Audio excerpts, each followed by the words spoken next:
Ongi etorri kiroleko indarkeriari, diskriminazioari eta jasarpenari buruzko prestakuntza txiki honetara. Hasi aurretik, guazen geure burua aurkeztera. Zure taldekoak gara, Eusko Jaurlaritzako jarduera fisikoaren eta kirolaren zuzendaritzak eta Basketin Fundazioak Emakunderen laguntzarekin abian jarritako zerbitzua da. Kirol-arloko jasarpen, diskriminazio, sexu jasarpen, sexuan oinarritutako jasarpen eta sexu erasoen kasuetarako informazio eta arreta zerbitzu espezializatua da. Zerbitzuak arreta, aholkularitza juridikoa eta gaiaren inguruko prestakuntza eskaintzen ditu. Bereziki, honako hauei zuzenduta. Kirolariak, staff teknikoa eta zuzendaritzako kideak, klubak eta federazioak, familiak, guraso elkarteak eta ikastetxeak. Zerbitzua martxan jarri zenetik, kontsulta mota asko jaso ditugu. Protokoloak martxan jartzen laguntzetik, kiroleko sexu jasarpenaren salaketa sozialeko prozesuetan laguntzera. Gaianitz jorratzen ditugu, beti ere kirolarloko jasarpenari lotuak. Gurekin harremanetan jarri nahi baduzu, 688-661-000 telefono zenbakira deitu edo WhatsApp bidez idatzi dezakezu. Helbide elektroniko honetan ere eskuragarri gaude. Zure taldekoak gara @euskadi.eus. Orain bai, kiroleko indarkeriaz hitz egingo dugu. Az gaitezen oinarrizko kontzeptu batzuk berrikusten. Inoiz entzun dituzu neskek ez lukete pisurik altzatu behar, oso itxusi daude muskulatura garatuarekin, edo igerik eta sinkronizatua neskentzat eta nenazetzat da bezalako komentarioak? Horrelako komentarioak ohikoak dira kirol ingurunetan eta gizarteak ezarritako etiketen edo jarraitu beharreko ereduen bidez zehazten dira, genero estereotipo izenez ezagutzen direnak. Genero estereotipoak ezbetetzeak hainbat erreakzio eragin ditzake. Seinalatzea, aurreiritziak, ekintza zuzentzaileak, bullyinga, sexu jasarpena, generoan oinarritutako jasarpena eta abar. Osotasun fisiko, psikologiko eta sexualaren aurkako diskriminazioa eta indarkeriak eraginez. Indarkeria bizitzako esparru askotan eman daiteke. Adibidez, norbere buruari eragindako indarkeria, bikotea, familia, lan esparrua, hezkuntza, aisialdi eta jaiguneak, espazio virtuala, arlo soziala, baliabide publikoak, osasun arloa, komunikabideak eta gehien interesatzen zaiguna, kirol arloan. Esparru horietako bakoitzak ezaugarri bereziak ditu. Kirolaren esparruan, arrisku faktore hauek aurkitu ditzakegu.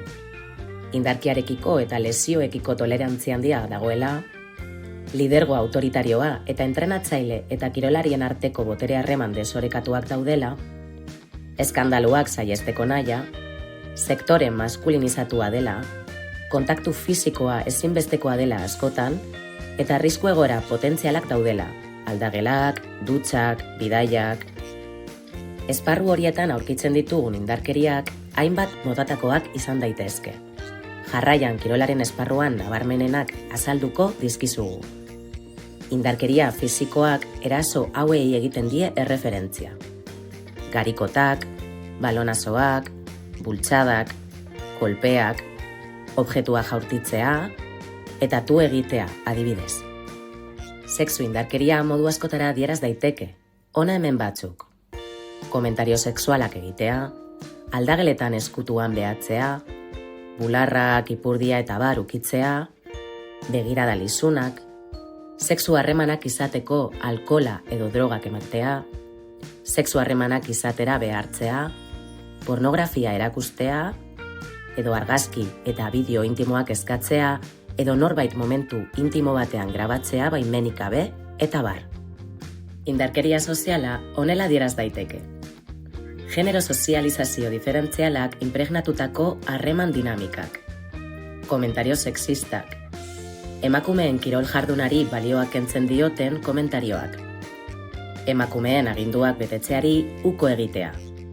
Tradizioz, gizonek bete dituzten rolak hartzen dituzten emakumeak barregarri ustea, kirol materiala, instalazioen erabilera, garraioa, baliabideak eta bar ukatzea beste batzuen artean.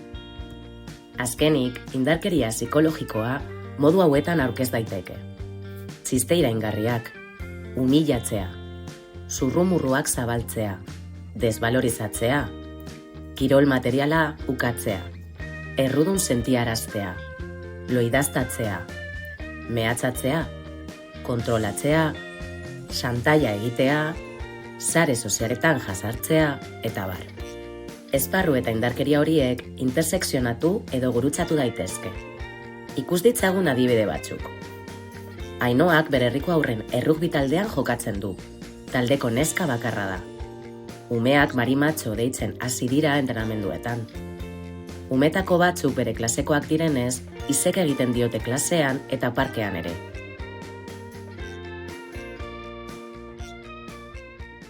Kasu honetan ikus dezakegu kirol arloko indarkeria, gizarte eta hezkuntza arloko indarkeriarekin nahasten dela. Indarkeria motei dagokionez, indarkeria psikologikoa eta indarkeria soziala identifika ditzakegu. Beste adibide bat. Beñat txirrindulari lodia da. Ezin du bere txirrindularitzako klubeko maillota eraman ez baitute bere neurria. Klubarekin hitz egin du ekipamendu egokia eman diezaioten, baina klubak uko egin dio. Tamaina handiko maillot bakarra eskatzea oso garestia dela argudiatuta. Osasun ona duen arren, eta behar ez duen arren, beti argaltzeko gomendatzen diote. Oraingo honetan, Beñatek lodifobia pairatzen du.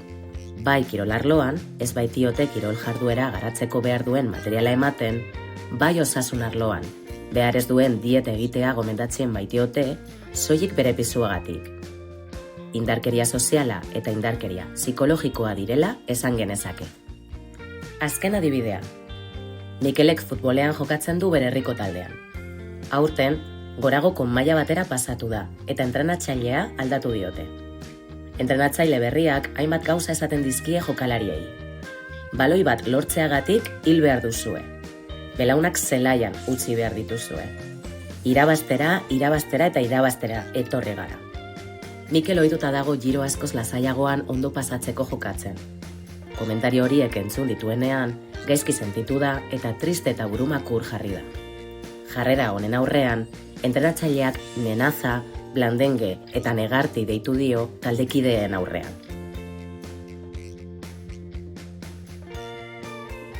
Mikelen kasuan, pairatzen duen indarkeria, kirol arlora mugatzen dela ikusten dugu.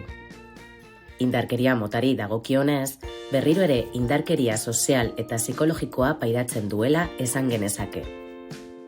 Ez da kasualitatea, bi indarkeria hauek jorratu ditugun 3 kasuetan agertu izana, normalizatuenak baitira, eta beraz, koste egiten da horiek detektatzea eta zuzentzea. Txantzei edo garrantziarik gabeko iruzkinei egotzioi baitzaie. Orain indarkeriak identifika ditzakegula, goazen bigarren urratsa ematera. Nola jokatu dezakegu indarkerien aurrean? Indarkeriei aurre egiteko modu ezberdinak daude. Horietako bat prebentzioa da. Prebentziotzat jotzen ditugu indarkeriak saihesteko erabiltzen diren estrategia guztiak. Beraz, prebentzio estrategiak eraso bat gertatu baino lehen jartzen dira martxan. Hona hemen prebentzio estrategia adibide batzuk. Erakundearen esku dauden neurriak, kirolariei eta kirol langilei indarkeriak prebenitzeko aldizkako formakuntzak ematea, indarkerien prebentzioan oinarritutako hitzaldien zikloak egitea, eta kirol instalazioetan indarkeriak hautemateko kartelak diseinatzea eta jartzea adibidez. Aurrekoaz gain, prebentzio neurri informalak ere existitzen dira. Emakumen artean, ez epaitzea, entzutea, laguntzea eta jakitea nori eskatu laguntza, defentsa taktikak aktibatzea, erne egotea eta taldean egotea, eta gure artean zaintzea. Eta gizonen artean, portaera bortitzak edo matxistak seinalatzea, ez isildu eta ez izan konplize, berrikusi zure jokabideak, berrikusi eguneroko indarkeriak, ez dira kasu isolatuak eta testuingurutik kanpo daudenak, indarkeria sistemikoa dela onartu, erasotzaileak ez dira eroak, ez da gaizoak ere, pertsona normalak eta arruntak dira. Eredua izan, jarri praktikan zure maskulinitatea bizitzeko beste modu batzuk. Indarkeriei aurre egiteko beste modu bat, jarduera estrategiak dira. Hau da, Eraso bat gertatu ondoren gauzatzen diren ekintza eta estrategia guztiak, eraso horri erantzuna ematea helburu dutenak. Gogoan izan, erasoa jasan duen pertsona adin nagusikoa denean, egiten diren ekintza guztiek kontuan izan behar dituzte erasoa jasan duen pertsonaren nahiak eta ongizatea. Adin txikikaua bada, lopibik ezartzen duen bideari jarraitu behar zaio beti. Harrera erasoa jasan duen pertsonarekin lehen kontaktua da. Behin indarkeria kasu bat, antzeman ondoren. Espazio seguru bat sortzea da gakoa, erasoa jasan duen pertsonak bere burua adierazteko eta aktiboki entzuteko. Entzute aktiboa egiteko hurrengoa gomendatzen dugu.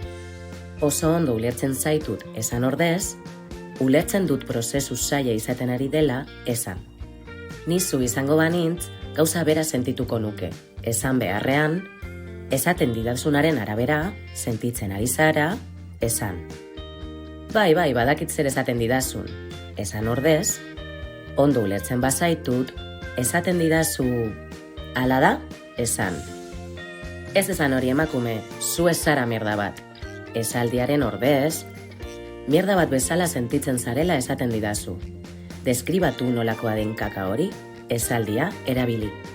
Aldatu, buf, ez dakit nola zauden hemen, nizu izango banintz oso gaizki egongo nintzateke, eta ahalegin handia egin duzu ona etorrita, lehen urratz bat emanez, erabili. Gainera, gomendagarria da, biktima ez epaitzea, erasotzailea edo erasotzaileak ez defendatzea, ez behartu erasoa jasan duen pertsona, ez hartu erabakirik erasoa jasan duen pertsonari galdetu gabe, eta ez zabaldu erasoari edo erasoa jasan duen pertsonari buruzko informaziorik. Lehen harreraren ondoren, erasoa jasan duen pertsona adinez nagusia bada, kirol klubaren edo federazioaren protokoloa aktibatu ahal izango du. Adingabea bada, lopibik agintzen duen bezala aktibatuko da. Askotan kontemplatzen ez bada ere, erasoa jasan duen pertsonari galdetu ahal zaio erreparazio neurriren bat hartzea nahi edo behar duen. Hala balitz, argi izan behar dugu errealistak izan behar garela, eta ezin dugula eskatzen digun edo zer bete. Adibidez, Maialenek sexu jazarpena jasan du badmintoneko monitorearen eskutik. Protokoloari jarraituz, klubak monitorea baztertu eta bere jarduera bertan bera utzi du. Erreparazio neurri gisa, Maialenek kartelak jarri nahi ditu bere aurpegiarekin, entrenatzen duten instalazioetan sartzea debekatzeko. Erreparazio neurri hori ez da posible ez da errealista ere. Erasotzailearen aurpegia duten kartelak ezin baitira eskegi. Aldiz, Maialeni beste irtenbide bat eskaini alzaio. Erasotzaileari sarrera debekatu diezaiokegu eta indarkeria sexualak prebenitzeko eta antzemateko kartelak jarri ditzakegu, baita klubean horri buruzko formakuntzak eskaini ere. Zorionak, orain badakizu pizka bat gehiago kirolean ematen den indarkeriari, diskriminazioari eta jazarpenari buruz. Oraingo zagurtu egingo gara, baina badakizu 688-661-000 telefono zenbakiaren eta zure taldekoak gara @euskadi.eus helbide elektronikoaren bidez jar zaitezkela harremanetan.